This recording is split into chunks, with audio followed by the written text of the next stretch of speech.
Shalom, shalom, my chaverim. Greetings, my YouTube mishpacha. What's up, my people? And welcome, friends, to Bible on a Bicycle Bible Review. My name is Will, and Yeshua Hamashiach is my one earthly master, my one king, my one savior.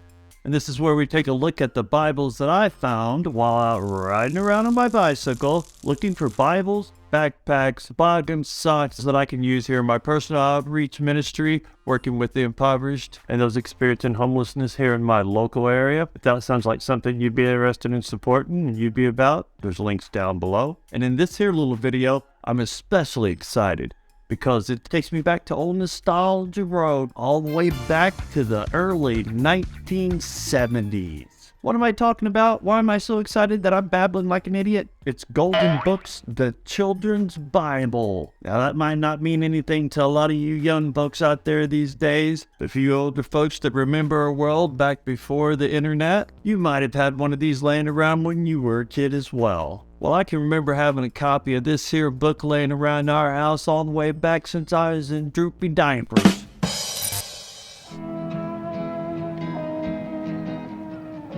To a child who doesn't read, the world is a closed book, drifting, dropping back, dropping out. If America is to grow up thinking, reading is fundamental. Smithsonian Institution, Washington, D.C.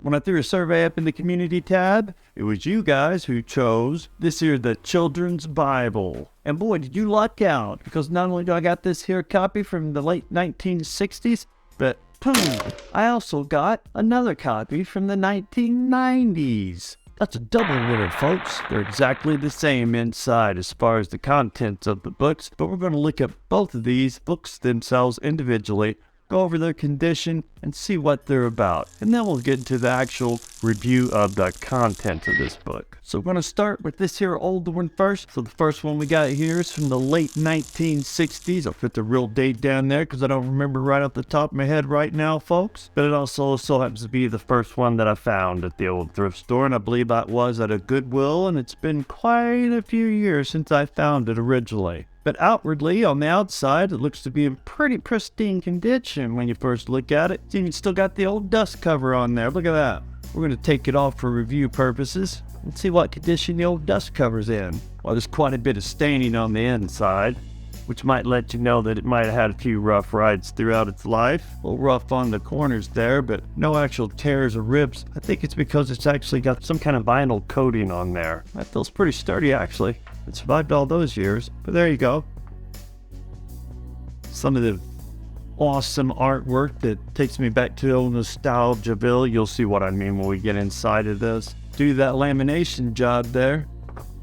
Even that sleeve survived. Now the book itself, pretty solid. Look at that. Nice, no stains, no scrapes, no tears, no rips, and those corners aren't even too awful bad. Look at that. Can you see that? These little Canon cameras I work with, the focus on them is kind of iffy sometimes, and I never know until we get into editing, so bear with me, folks. But anyway, those corners aren't too awful bad there. Pretty pristine, still nice and crisp, those are. The end pages, they're just plain old end pages, but no writing on them, no stains, no watermarks. That's good. Inside cover, the tan in there.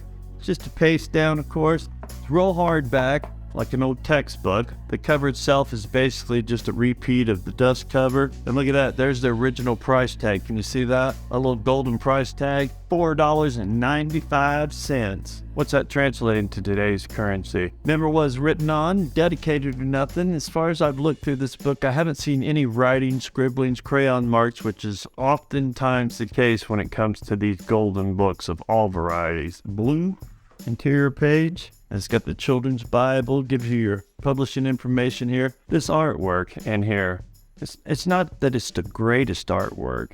It's not that it's like, ooh, blow your mind. But to me, it is great. It's just like Nostalgiaville. The colors used, the style. I mean, it influenced me a lot as a young kid. I remember, it's probably one of the first things that made me want to draw. And boy, did I ever draw. Did I ever tell you that I graduated from 2 art institutes? Starving artist, boy. Good thing poverty fits me well. Anyway, that's another video. You're not here for that. So there we go, the frontispiece, the children's Bible. Like I said, all the pages look fairly nice. Look at all these stories, chock full of stories. I remember each one of these stories. I remember my mama telling me these stories, reading to me, and I remember looking at paging through these. These pictures are going to bring back so many childhood memories as I go through this. I'm telling you, I don't know how to express it. There's a lot of stories in here, a lot of bedtime stories, very non-denominational, and by no means is this any kind of in-depth study. It's a children's book. And the publishers were from 3 different denominations, a Jewish, Protestant, and I believe a Catholic. Sounds like a bad joke, doesn't it? I'll have to double check that before I can leave this part in there.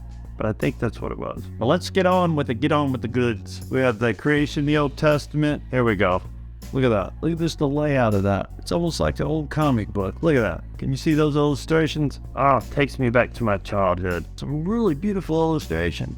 And those colors, oh man, taking me back. Look at that. Oh.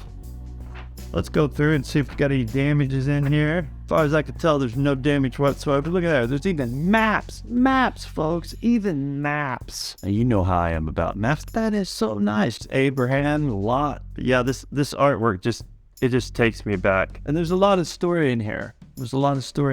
And the stories range from 1 to 2 pages to some of them are quite a bit longer, but none of them's like epic reads. They're all great for good bedtime stories. And the layout's always interesting, always got illustrations so that while you're reading, the child don't just get bored. There's something for them to look at. Because back in the day, we didn't have screens, you know. There's that old golden calf. I remember all these illustrations. There you go, Moses parting the Red Sea. The only thing is that with this older one, looks really nice from the outside. But when you go to open it up, something happened here, folks. Look, crack the binding. I don't know enough about binding to fix that. No bueno. It's still perfectly readable. Perfectly readable. And just chock full of nostalgia. This is the old one from back in 1969. They were originally published, I believe, back in the 50s. Some of these illustrations are just awesome. Awesome. That cracked spine's very unfortunate, but nonetheless, it's still very readable. You know anything about book binding? There's a way to repair that? I mean, back in the day, we would just take some tape, you know, packing tape and double stitched it, but I think that'd do more damage to the actual pages themselves eventually, you know, just rip off the ink. So I'm just gonna leave well enough alone. I'm still glad that I found it. It really brought back a bunch of great memories for me. It was a huge influence on my artistic life, and to be honest, was probably where a lot of the seeds for my fascination with the Bible probably stems from right here, I'm sure. Let's see what the other one looks like. Right off the bat, I can see some differences, and the pages feel a little different. Yeah, 1992. Again, it's a hardback and in excellent condition, except for right up here. Look, right up here at the corner of the binding, got a little tiny rip. We're not gonna complain about that. Any of you 90s kids out there, can you remember that? Me as being an old 70s kid, I can remember that one there. The paper itself is, like I said, it's a little bit, I don't know if you can see that in the camera, but it's a little bit more of a, it's still matte, but it's more of a slicker matte. Softer fibers, I don't know how to explain it. Still crisp, but softer fibers. And somehow that seems to bring out the color in the pages just a little bit more. I'm obsessing on the paper, but just thought you'd know. But as far as everything else, exactly the same. Look at here. This is the baptism of Jesus. Look at the Jesus. Lordy, Lordy. Now you talk about a white Jesus. Blonde-haired, yellow-haired, blonde-haired, blue-eyed Jesus. That's almost Aryan Jesus there. Just about. My. And look at those packs. And that's no disrespect to Yeshua whatsoever.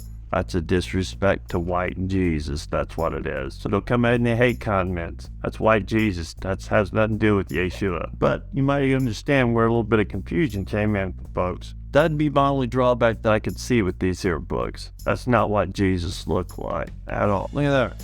Ooh, read it. Nice. That's nice. Look at the action in that. That's probably one of my favorite illustrations. This book here was a big influence on my young childhood. And all these years, I had no idea who the artist was who actually did these illustrations in this here book. And it was kind of difficult to find out anything about the artist. But after a little digging on Google, I found out that his name is Jose Morales. And he's done quite a lot of work with golden books, including little golden books. And that's why I'm so familiar with his artwork, because not only was it in this, which was in my household, but also little golden books like the Velveteen Rabbit and so forth. anybody that was born in my generation had some little golden books laying around their house.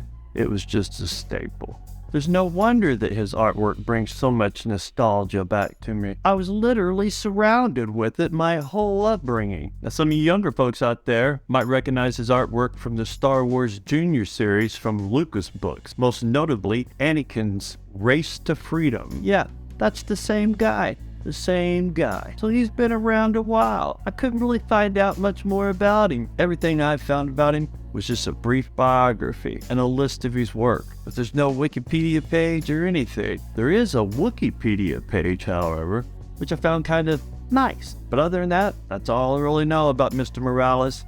But thank you, wherever you are, whoever you are, Jose Morales, for making my childhood a much cooler place to be. And trust me, at times I needed it. But as per usual, other than spending countless and countless of hours paging through this book and looking over these illustrations and hearing these stories embedded into my cranium and subconscious in my childhood, I really don't know that much about these books. So, without any further ado, I'm going to turn it over to AI, Will, and let's get a little bit more in depth on the actual history of the book itself.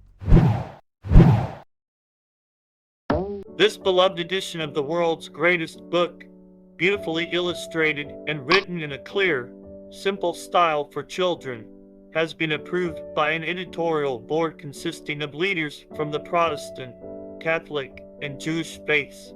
It consists of 6 parts. Parts 1 through 4 drawn from the Old Testament, parts 5 and 6 from the New Testament. Each page is alive with stories of every sort of people, their words and deeds, and notated with the books of the Bible they are taken from. A great introduction to the Bible for young people. In 1942, the launch of Little Golden Books revolutionized children's book publishing by making high-quality picture books available at affordable prices. When Little Golden Books were first published in 1942, high-quality books for children hadn't been available at a price most people could afford. Little Golden Books changed that. Priced at just 25 cents and sold where people shopped every day, they caused an instant sensation and were soon purchased by the hundreds of thousands. More than 60 years later, many of the original Golden Book titles are still wildly popular, with the Pokey Little Puppy topping the list of 10 best-selling children's books of all time. Golden Book's backlist is teeming with classics such as Dorothy Cunhardt's Pat the Bunny, and features the stories and artwork of children's book legends Mary Blair, Margaret Wise Brown, Richard Scarry, Eloise Wilkins, Garth Williams, and many more. Today, the Golden Books imprint includes an array of storybooks, novelty books, and coloring and activity books featuring all the most popular licenses, including Disney, Nickelodeon, Barbie, Thomas and Friends, The Cat in the Hat, Sesame Street, Marvel Superheroes, and DC Super Friends. Golden Books continues to reissue the best of its backlist in a variety of formats, including ebooks and apps, as well as bringing out brand new books in these evolving new formats. Jose Morales is an author and illustrator of children's books. He is a regular contributor to Golden Books and Lucas Books for young readers. His illustrations have appeared in the Golden Children's Bible and Anakin's Race for Freedom. That's all I know about Golden Books. This is AI, Will signing off. Back to you IRL, Will.